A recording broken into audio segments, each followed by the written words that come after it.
दोस्तों, Bret Hart versus Shawn Michaels के तीसरे और अंतिम एपिसोड में आपका स्वागत है। और आगे की कहानी को बढ़ाते हुए विंस मैकमैन के मॉन्ट्रियल स्क्रूजॉब के इंटरव्यू के बाद मैकमैन ने पूरी तरह से सारा का सारा ब्लेम ब्रेट हार्ट के ऊपर डाल दिया था और पूरे इंसिडेंट का विलन ब्रेट हार्ट को बना दिया गया था। और इसके बाद ब्रेट हार्ट ने कंपनी को लीव कर दिया था और शॉन माइकल्स और ट्रिपल एच ने उसके अगले मंडे रॉ के एपिसोड में एक प्रोमो कट किया था और ब्रेट हार्ट को इंसल्ट किया था। और वे कहते हैं कि उनके पुराने दोस्त केविन नैश और स्कॉट हॉल ब्रेट हार्ट का WCW में जीना मुश्किल कर देंगे। और इसके अगले हफ्ते भी शॉन माइकल्स और ट्रिपल एच ने शो को स्टार्ट किया था और माइकल्स एक प्रोमो कट करते हैं और कहते हैं कि मॉन्ट्रियल इंसिडेंट के बाद उन्हें रात में नींद नहीं आ रही है और ब्रेट हार्ट अरीना में ही है। और फिर बाद में माइकल्स और ट्रिपल एच रिंग में आते हैं और ब्रेट हार्ट को बुलाते हैं तो एक बोना ब्रेट हार्ट वहां आ जाता है और माइकल्स और ट्रिपल एच हंस-हंस पागल हो जाते हैं और मॉन्ट्रियल इंसिडेंट को दोहराते हुए वे बोने ब्रेट हार्ट पर शार्प शूटर अप्लाई कर देते हैं। और फिर इसके बाद माइकल्स ने अपना WWE टाइटल डिफेंड किया था अंडरटेकर और किंग शेमरॉक के अगेंस्ट। और अंडरटेकर के अगेंस्ट माइकल्स की तो एक खतरनाक राइवलरी बन गई थी जहां पर अंडरटेकर वर्सेस शॉन माइकल्स का फर्स्ट एवर हेल इन अ सेल मैच हुआ था bad blood in your house pay per view में। और उसी पेपर व्यू में केन ने अपना आइकॉनिक डेब्यू भी किया था। और फिर रॉयल रंबल 1998 में माइकल्स और अंडरटेकर का कैस्केट मैच हुआ था और उसी मैच में एक बैकड्रॉप में माइकल्स की बैक बहुत बुरी तरह से इंजर्ड हो गई थी और माइकल से ढंग से परफॉर्म भी नहीं किया गया था। और उसी रात ऑस्टिन ने रॉयल रंबल जीता था और ऑस्टिन और माइकल्स का मैच रेसलमेनिया 18 पर बुक हो गया था। रेसलमेनिया 18 पर माइकल्स ने अपना WWE टाइटल हारा ऑस्टिन से और माइकल्स ने अपना मैच बहुत ही इंटेंस बैक पेन के साथ लड़ा था। और इसके बाद माइकल्स रेसलिंग से रिटायर हो गए थे और यहाँ माइकल्स के साथ कर्मा हो गया था क्योंकि माइकल्स ने हार्ट के साथ गलत किया था और उन्होंने बैकस्टेज ब्रेट को कहा था कि मॉन्ट्रियल इंसिडेंट के बारे में उन्हें कुछ भी नहीं पता, पर असलियत में वे पूरे इंसिडेंट के पीछे थे। ब्रेट हार्ट की वाइफ ने भी माइकल्स और ट्रिपल एच को बहुत ही गुस्से में कहा था कि अगर उनके साथ ऐसा हो तो उन्हें कैसा लगेगा। ब्रेट हार्ट की वाइफ जूलिया ब्रेट के साथ हुए धोखे से काफी हर्ट हुई थी और बैकस्टेज खड़े ट्रिपल एच ने शर्मनाक तरीके से मना कर दिया था। और फिर शॉन माइकल्स के कर्म जैसे थे वैसा ही उनके साथ भी हुआ। उनका रेसलिंग करियर भी 4 महीने के बाद खत्म हो गया था।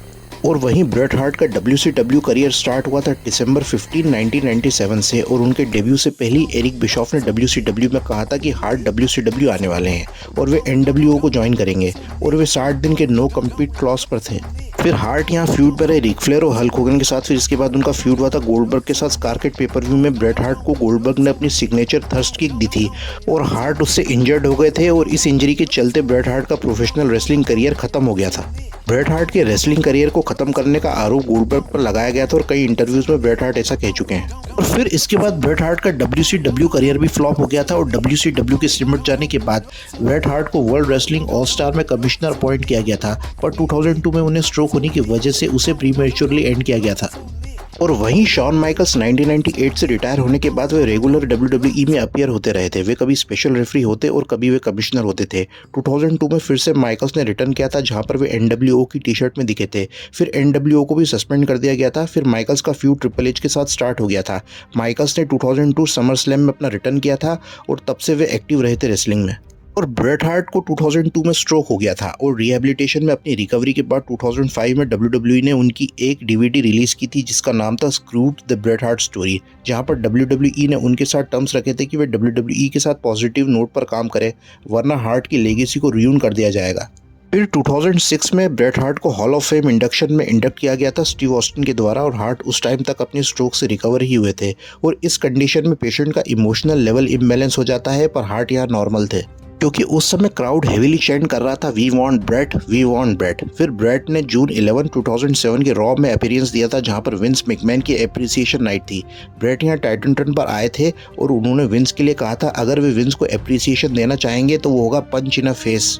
और ये हार्ट का पहला अपीयरेंस था अक्टूबर 27, 1997 के बाद। और 2007 को ही ब्रेट हार्ट की बायोग्राफी भी रिलीज हुई थी। फिर लेट 2009 के रॉ के एपिसोड में विंस मैकमैन ने अनाउंस करते हैं कि जनवरी 4, 2010 के एपिसोड में ब्रेट हार्ट स्पेशल होस्ट होंगे।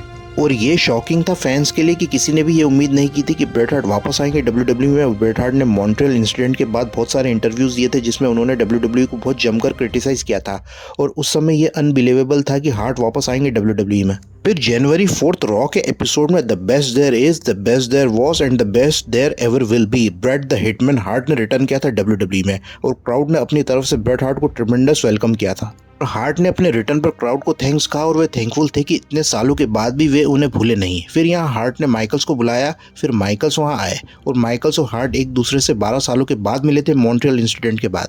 और माइकल्स ने यहाँ मॉन्ट्रियल इंसिडेंट की बात करी और कहा कि वे डिजर्व करते हैं जो उनके साथ मॉन्ट्रियल में हुआ था, और दोनों को देखकर ऐसा लगा था कि ये हैंडशेक हो सकता है। पर यहाँ शॉन और हार्ट एक दूसरे को ब्लेम करने लगे थे और एक टाइम ऐसा लगा था कि शॉन ब्रेट को स्वीट चिन म्यूजिक देंगे, पर ऐसा नहीं हुआ था और वे दोनों एक दूसरे के गले लगे और अपने सारे गिले शिकवे उन्होंने खत्म कर लिए थे। इसके बाद ब्रेट हार्ट का फ्यूड स्टार्ट हुआ था विंस मैकमैन के साथ और उसी रात को विंस और हार्ट का कन्फ्रंटेशन हुआ था, जहाँ पर विंस उन पर थूकने और मारपीट से वे नाराज थे और हार्ट विंस से कहते हैं कि वे शॉन से अपनी प्रॉब्लम सॉर्ट आउट कर चुके हैं और विंस भी हार्ट को कहते हैं कि उनके फादर्स टू हार्ट को हॉल ऑफ फेम में इंडक्ट किया जाएगा। और दोनों को देखकर ऐसा लगा था कि सब ठीक हो गया है, पर अचानक से विंस हार्ट को लो ब्लो दे देते हैं और इसका मतलब ये था कि हार्ट अब रेसलिंग में वापस आएंगे और विंस अपना पुराना हिसाब बराबर करेंगे। और फॉलोइंग वीक्स विंस यहाँ ब्रेट के बारे में कुछ ना कुछ कहते रहते हैं और हर वीक अलग अलग स्टार्स विंस को कन्फ्रंट करते हैं और इसके next week Bret Hart ring में थे और यहाँ विंस आकर कहते हैं कि उनके पिता स्टू को हॉल ऑफ फेम में इंडक्ट नहीं किया जाएगा। तो ब्रेट यहाँ विंस को मारने लग जाते हैं और बटिस्टा आकर यहाँ विंस की हेल्प करते हैं और विंस हार्ट पर स्पिट कर देते हैं। फिर अगले हफ्ते विंस यहाँ रिंग में फिर से एक प्रोमो कट करते हैं और वे कहते हैं कि वे हार्ट को फेस करेंगे रेसलमेनिया में, और हार्ट यहाँ फिर से विंस पर अटैक कर देते हैं और विंस उनके मैच को कैंसिल कर देते हैं। और फिर फरवरी 15 रॉ के एपिसोड में हार्ट रिंग में आकर फैंस को फाइनल गुड बाय करते हैं और थैंक्स करते हैं उन्हें वेलकम करने के लिए। और बैक स्टेज जब ब्रेट हार्ट जब लीव करने वाले थे अरीना से तो उनकी कार का एक्सीडेंट हो जाता है और हार्ट को एम्बुलेंस में ले जाया जाता है और विंस पर इस एक्सीडेंट के लिए शक किया जाता है। पर इसके अगले हफ्ते विंस हार्ट को फ्यूनरल देते हैं और इंजर्ड ब्रेट हार्ट वहां आते हैं और विंस फिर से हार्ट को ह्यूमिलेट करते हैं। फिर हार्ट को इस अवस्था में देखकर विंस हार्ट के साथ रेसलमेनिया में अपना मैच अनाउंस कर देते हैं। ब्रेट कहते हैं कि वे इस कंडीशन में कम्पीट नहीं कर सकते और विंस ब्रेट को किक कर देते हैं और फिर हार्ट खड़े होकर विंस के ऑफर को एक्सेप्ट कर लेते हैं। और इसके 2 हफ्ते बाद ये रिवील होता है कि हार्ट की इंजरी फेक थी, सिर्फ विंस के साथ मैच को बुक करने के लिए रेसलमेनिया में। और फिर रेसलमेनिया में विंस और ब्रेट हार्ट का no holds barred match set हुआ था, लेकिन हार्ट मैच में कम्पीट करने लायक कंडीशन में नहीं थे और दोनों अपोनेंट्स की फिजिकल कंडीशन रिंग में लिमिटेड थी। और जब उनका मैच स्टार्ट होता है तो पूरी हार्ट फैमिली उनके मैच में प्रेजेंट थी और विंस को वे रिंग साइड पीटते हैं और हार्ट विंस को चेयर शॉट्स मारते हैं और फिर शार्प शूटर अप्लाई करके हार्ट विंस से जीत जाते हैं। और उनका मैच सिर्फ ऑडियंस को अट्रैक्ट करने के लिए था ताकि मैक्सिमम टिकट सेल हो सके ब्रेट हार्ट को फिर से रेसलमेनिया में देखने के लिए, वो भी विंस मैकमैन के अगेंस्ट। और फिर इसके बाद ब्रेट हार्ट कुछ टाइम तक WWE में अपीयर होते रहे थे और मई 27, 2013 को रॉ में ब्रेट हार्ट एप्रिसिएशन नाइट रखी गई थी और फिर मई 25, 2019 को हार्ट को 2 बार हॉल ऑफ फेम में इंडक्ट किया गया था as a member of Hart Foundation. तो दोस्तों यहाँ पर Bret Hart versus Shawn Michaels की स्टोरी खत्म होती है और हार्ट के रिटर्न के बाद यहाँ पर उनका फ्यूड विंस मैकमैन के साथ स्टार्ट हो गया था। और दोस्तों अगर यहाँ पे ब्रेट हार्ट का मुकाबला फिर से शॉन माइकल्स और ट्रिपल एच के साथ होता तो ज़्यादा अच्छा होता। यहाँ पर विंस, शॉन और ट्रिपल एच फेस करते ब्रेट हार्ट और हार्ट डायनेस्टी को, जिसमें टायसन किड और ब्रिटिश बुलडॉग के बेटे डेविड हार्ट स्मिथ थे और ये मैच इंटरेस्टिंग होता, पर यहाँ WWE ने इसे क्रिएटिवली मिस कर दिया था। और ये मेरे थॉट्स हैं, अगर आप मेरे थॉट्स से एग्री करते हैं तो कमेंट्स करके बताएं। तब तक स्टे अपडेटेड रहिएगा wrestling stories and facts channel में।